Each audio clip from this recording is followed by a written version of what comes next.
Alongside Justin Kinney, I'm Glenn Marini, and welcome to the Week 5 edition of Inside the Zone. Justin, last Friday night was one of the, definitely this season, the most wild in terms of mild and major upsets that we saw, but that's what makes it fun. It does. Here as we talk about this season, Week 5 of the regular season, so we're going to be more than halfway done through the regular season after this Friday night. And man, what's your takeaway from Week 4? Because going forward, it altered a lot of games that we were going to be talking about in the future.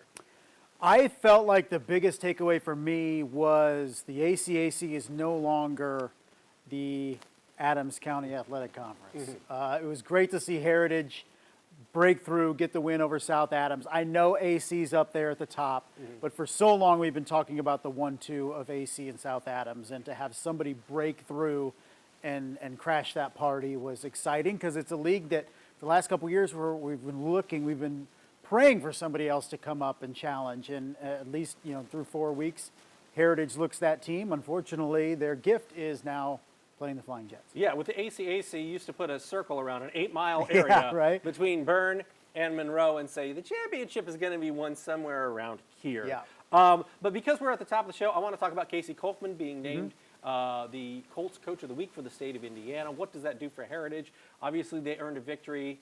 29.1 seconds left. They throw the game-winning touchdown, and then the ensuing PAT that won it in Monroeville on Friday night. What does it mean to have Coach Kolkman? Sure. Because this is a program we thought eventually he's going to get it going. Yeah. This might be the year that they flip the page in a major way. He was able to do rebuilding projects at Northside, did it at Bluffton, now he's doing it at Heritage. And I think the big thing, and Coach Kolkman even said it, was, you can say all the things to coach to kids and coach them up and say this, but until you get results, until you have tangible things to show kids, then, there's still a little bit of a doubt, right? But you're able to go out and you fall down early to South Adams, double digits, and you go, oh, here we go. And for them to fight back and not just get back in the game, but also win the game, fall down late, and then Kobe Meyer takes them down the field to score that, tying touchdown, PAT put them ahead.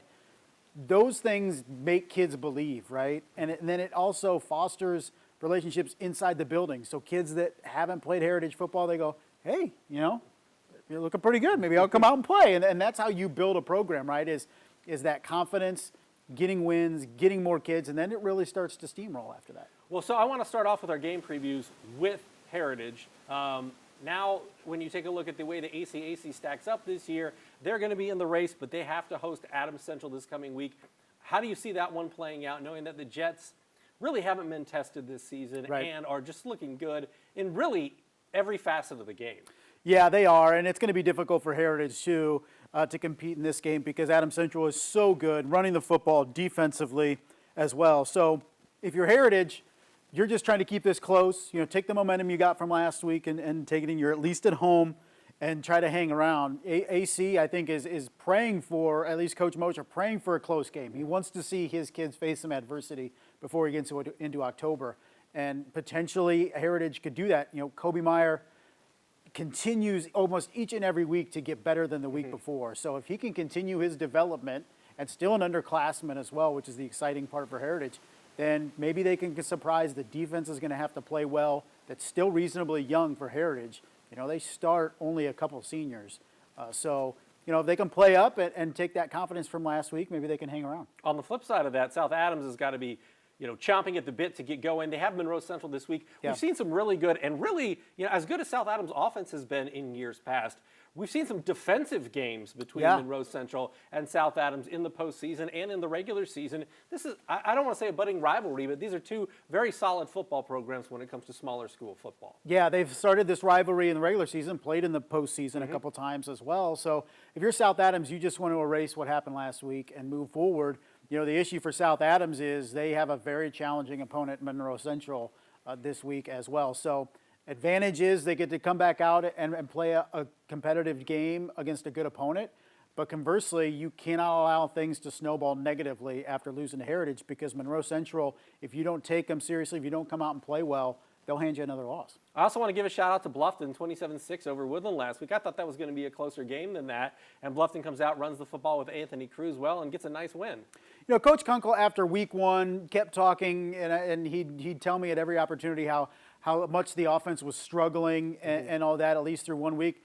But they found something over the last 3 weeks and be able to put up points, even though they lose to South Adams, put up 35 in that game and really bury Woodland early on in that one last Friday. So kudos to Bluffton and kudos to Coach Kunkel. They found some offense and some stuff that worked after those week 1 struggles. And it feels like you love to see it because sometimes, especially when a team that hasn't had traditional success, they didn't have as much success last year as they would have liked to, although before that they had a couple of really good years back to back. When they get down or you lose a couple early, things can snowball. Yeah. It's awesome when you see that doesn't happen.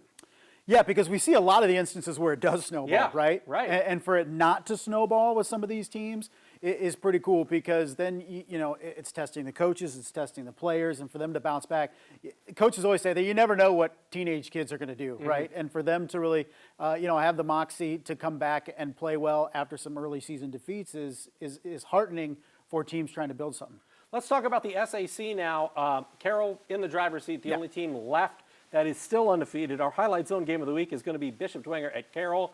Dwenger coming off that tight win, 14-10 over Homestead last week. Certainly shaking up the SAC, but it's Carroll in the driver's seat. How do you see this one playing out? The Saints obviously have to go in with a lot of confidence and a defense that held Homestead to only 10 points and got a key interception late, too. Yeah, they did. Max Carey with the huge interception there late, athletic interception near close to the goal line that sealed it for Bishop Dwenger. Was impressed with what the Saints were able to do offensively, kind of grinded out yards. Sam Campbell kept them honest with the pass game, but Dwenger was held scoreless in the second half, and they were able to hold on. Homestead had all the momentum, particularly in that fourth quarter, and felt like without the Carey play, maybe we're talking about a Homestead win there late. But Dwenger did what it had to do on the road, and now gets a bigger challenge. I feel like Dwenger's going to have to play better in all 3 facets to beat Carroll. I mean, Homestead, they were 3-0, but you looked at the schedule and say, maybe are they a week 3-0? It was a good win for Bishop Dwenger, but they're going to have to play better football if they're going to beat the Chargers. When you look at Carroll and you look at the way the rest of the SAC schedule plays out, you have to look at Carroll and say, okay, who's going to beat them? Right. Who, after week 4, has the ability, the talent, and the wherewithal to beat them? And really, having wins over Lures, Snyder, and a talented Northside team already, you have Dwenger and Homestead left on the schedule that look like real, true challengers. Homestead loses last week to the Saints. Maybe the Saints, this is their biggest challenge to winning an SAC title this coming Friday night. It very well could be, and the thing is, with only 4 teams left, either with undefeated or with 1 loss, because we always talk about 2 losses, you're done, right? Effectively, Carroll has a 2-game lead on Snyder because they've beaten them. If they can beat Bishop Dwenger this week, they'll have at least a multi-game lead, and that leaves only Homestead, right? So Carroll is doing what it needs to do, beating the teams it needs to do to really not just separate itself from the rest of the pack, but those 1-loss teams are suffering their losses to Carroll as well. So Chargers, when you look at their final 4 games here of the regular season, it's Dwenger this week, or the last 5 weeks, Dwenger this week, and potentially Homestead in a couple weeks as the only teams that can trip up the Carroll Chargers at this point. Right now, they're the favorite when you look at it to go 9-0. Dwenger would scare me, though, if I was Carroll, from the fact that they're going to play, they're not going to beat themselves. Yeah. They play solid fundamental football offensively and defensively. Sam Campbell has been very efficient this season.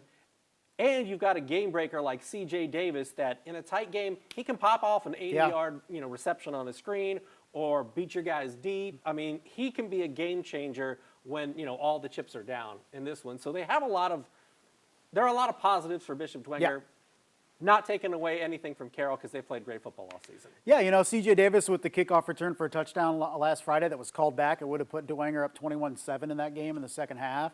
And unfortunately, it was offsetting personal fouls that had him redo the kick. But there are players that can make plays for Bishop Dwenger. I feel like if Dwenger can keep this game low scoring, I think if it goes over 25, then it's advantage Carroll. But if they can keep it in the teens, low 20s, then maybe Dwenger can come out and surprise. I think if you're Carroll, you want to put Dwenger down early, multiple scores, and that's advantage Carroll, because I just don't know if Dwenger has the firepower then to come back from double digits down.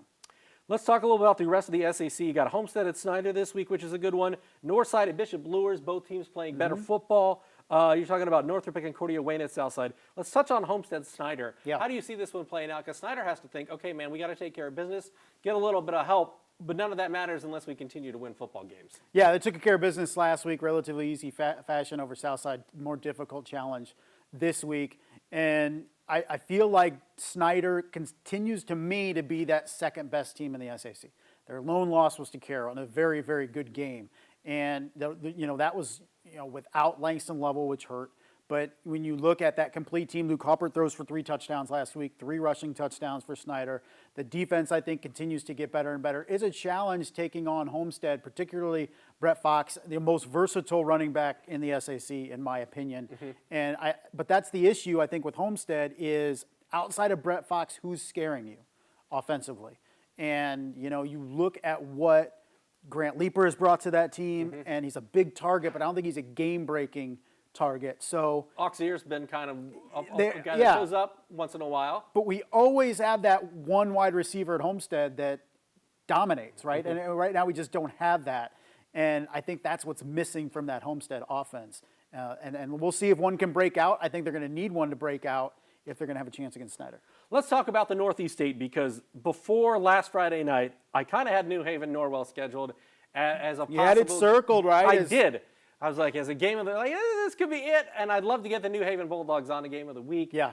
Because I like what Kyle Brewer's doing. I love to see Mylan Graham, and it isn't all Mylan Graham. You got Trey Bates, you got Donovan Williams. I like what they're doing out there. But now they're going to be facing and heading to the Courtyard against a Norwell team that beat Leo handily a couple weeks ago. And then Leo went into New Haven and beat New Haven by double digits last week. I can't make it game of the week based on the transitive properties of scores. Yeah. Because on paper, because of that, Norwell would have to be a 2+ score favorite at this point. I would agree. I was with you. I was hoping that New Haven was going to be able to pull that game out because then it would set up a huge showdown in Ossian this week. It's all about personnel for New Haven, and if they're missing guys up front, because they have a lot of linemen that go both ways. And when you're missing a couple of those guys in that defensive front seven, it impacts not just the defensive line, but also the offensive line. Linebacker also offensively and at other positions. So they're pretty thin at some key positions, and when you start losing guys to nagging injuries or whatever, it hurts. And that's kind of what we saw last week with New Haven, is defensively they just have the guys up front to slow down Leo that really, looked into that running game to really lead him. And you're going to see a similar style with Norwell and kind of on steroids with what Norwell does, right, offensively. So that's the challenge for New Haven, is can they find a way to stop the run, because Norwell's going to look at what Leo did last week and try to do the exact same thing. And really, this is the first time in a long time when we talked about the Northeast State here in this week where we haven't talked about East Noble Leo. I know, right? As a premier game, although I think it will be a good matchup. Leo's got to feel really confident heading into this week. Perhaps, the growing pains with a new head coach and changing their system a little bit are behind him. And East Noble also has to look at it as, the one really talented team we've played so far was Northwood. Leo's a pretty solid squad. This is a chance for us to get right this week and show against some better competition that we are the team we think we are. Meanwhile, Columbia City at DeKalb is an interesting, people aren't talking about it, but it's an interesting game to me because the Columbia City offense is clicking. I like what DeKalb has. So the NE8 has a lot of intrigue this week, even with Belmont, Huntington North, some games that could be toss-ups out there. There's still challenges to Norwell, at least we're hoping, right? So East Noble will still play Norwell. They have to feel like they have a shot, and they want to be able to take some momentum into that Leo game this week, take care of business, and still put them in position to potentially knock off Norwell. Columbia City, of course, like every year, they're front-loaded in terms of easy games, relatively easy games, and then it starts getting more difficult. So, do we look at Columbia City? Are we buying in yet? Do we know? I think we'll start getting that test in the next couple weeks and see where they're at. So we're hoping there's another team that can challenge Norwell, but at least through the first 4 games, you're kind of looking around and go, I don't see it. I mean, can East Noble continue that improvement? Young guys settle in and maybe challenge the Knights, or at least the Norwell Knights. But, through the first half of the year, it is Norwell, and then it is everybody else. Yeah, I like that Columbia City went and took on Delta in week 2 down at their place. I think that could pay dividends later, but we'll have to see about that. NECC, West Noble goes into Angola, I think, undefeated. Yeah. I think a slight favorite, and Angola takes care of business, no doubt about it.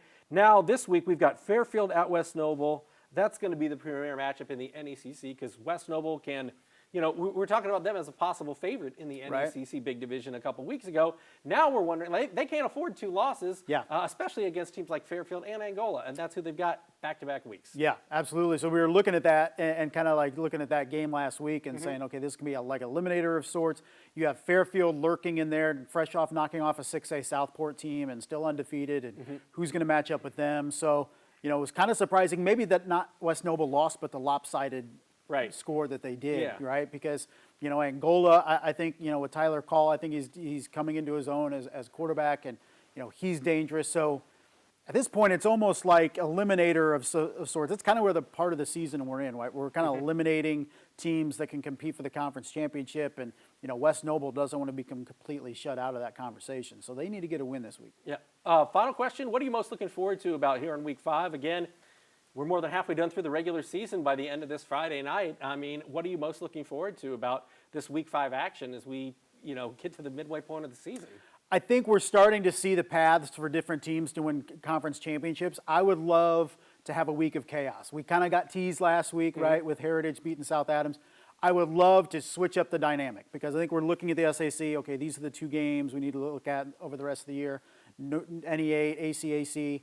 I would love just some chaos, right? It's college football Anarchy chaos, right? in the UK, baby! Right? So I would love some games, some results that absolutely change our opinions and throw, conference races all topsy-turvy. I would love to see it. Hopefully we can get some of that. Well, we'll see if that does indeed happen this Friday night on the Highlight Zone, and we'll be talking about it next week, Monday, here on Inside the Zone with our man, Justin Kinney. For Justin, I'm Glenn, and we'll see you next Monday.